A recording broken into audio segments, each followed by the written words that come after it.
82 former death row inmates in Trinidad and Tobago to be resentenced. And in sport, West Indies to play cautiously as they face their strongest opponents in the ICC World Cup qualifiers. I'm Ricardo Roberts and this is Caribbean in 10 for Friday, March 9th. I'll be back with the details after the break.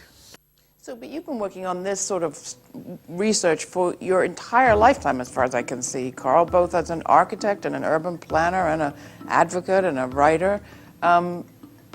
Was there anything new revealed in what's happened this year? I wouldn't necessarily say it was new, but it was kind of a wake-up call. I mean, we just recently in Northern California experienced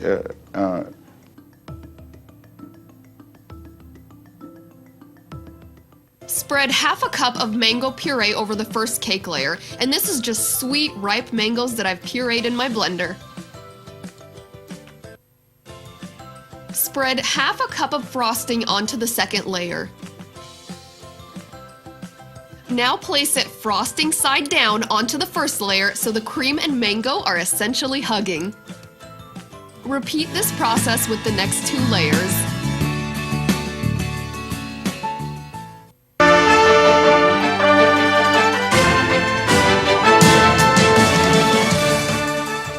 The Court of Appeal in Trinidad and Tobago has ruled that 82 former death row inmates who had their sentences commuted to life imprisonment should be resentenced with clearly defined prison terms.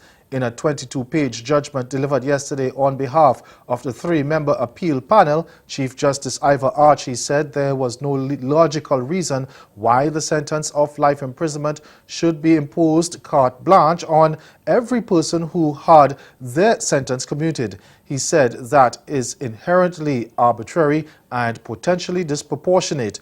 The Court of Appeal argued that High Court judges have discretion to decide on specific sentences based on particular circumstances of each case. Now, the ruling came in the appeal of Naresh Budram, who had been sentenced to death in November 1996 for killing two men in 1992.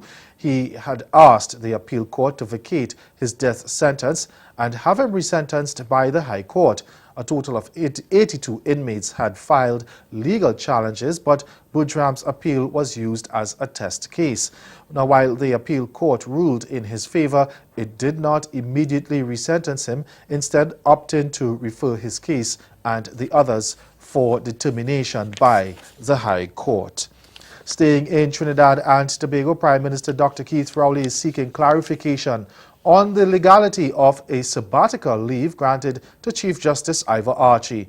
Minister in the Prime Minister's office, Stuart Young, told reporters yesterday that Dr. Rowley had written to President Anthony Carmona on the issue. We get more in this CNews report. According to Minister in the office of the Prime Minister, Stuart Young, there are no terms or conditions that allow the Chief Justice to proceed on sabbatical leave. In the letter sent to the President, the CJ pointed out that the Salaries Review Commission's 98th report, dated November 13, 2013, allowed judges who have a minimum of 7 years continuous service to have up to a 6-month sabbatical. But this may not be the case, according to Minister Young. When the executive, the Prime Minister, having received this piece of correspondence, for the first time being told of the possibility or the suggestion, or rather a decision, it appeared, for the Chief Justice to go on a sabbatical for 6 months, he then immediately consulted with or called for the 98th report of the Salary Reviews Commission. And that report did not have it as a recommendation that there be any sabbatical period for judicial officers. Minister Young noted that within the 98th report, there was a suggestion that a sabbatical should be added to the terms and conditions. In Jamaica now, where Finance Minister Audley Shaw has fulfilled his promise of sparing citizens from new taxes for the 2018-2019 financial year. And it's the first time in 14 years there are no new revenue measures outlined in a budget. Shaw told the House of Representatives yesterday that instead of introducing new taxes to fund the $773.6 billion budget, the government would use revenue and grants forecast at $590.6 billion, among other sources. The finance minister said there has been increased compliance measures as well as tax revenue buoyancy. And he said that along with continued fiscal discipline, the government has been able to contain expenditures. In Antigua and Barbuda now, the leader of the main opposition United Progressive Party, Harold Lovell, is predicting his party will win the majority of the 17 seats up for grabs in the March 21st general election. He did not say how many seats he believed the party would win, but Lovell said a mock poll had showed that at best the UPP would emerge with a clean sweep. Lovell, who is leading the UPP into a general election for the first time after succeeding former Prime Minister Baldwin Spencer as the leader, said the party is extremely happy with where it is right now going into the election later this month. He said the internal polls show the party winning a majority of the seats but declined to give a figure. Lovell disagreed with the findings of a poll conducted by Barbados-based pollster Peter Wickham that the ruling party would be returned to office with possibly the same number of seats it won in the 2014 poll. In that election, the UPP got only 3 seats compared to the 14 won by the Antigua and Barbuda Labour Party. Stay with us, your Midday Sport is next.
West Indies captain Jason Holder is not disappointed about missing out on a century after he led his side to a 6-wicket victory in the ICC World Cup qualifier match against Papua New Guinea yesterday. Chasing an uncomplicated 201 for victory, the Caribbean side slumped to 58 for 4 in the 12th over before the right-handed Holder arrived to stroke a classy career-best unbeaten 99 and take his side over the line in 43 overs. Holder says his only focus was getting the team over the line. Yeah, unfortunately, didn't get the 100, but I guess that's the way the game plays, It's just another opportunity. I guess it's around the corner for me to make wrong things right in a sense, But I'm not really setting the 100 per se. It was just trying to get the team over the line, I felt I didn't want the game to go down to the 47th, maybe 48th or 50th over. I wanted to kill the game, way before that, So started to push it on a little bit more at the end, just to put them back under some pressure. It worked out for me, and was glad to be there at the end. Their next assignment is in less than 4 hours' time against their strongest opponents, Ireland. Holder explained why they will be very cautious facing the Irish.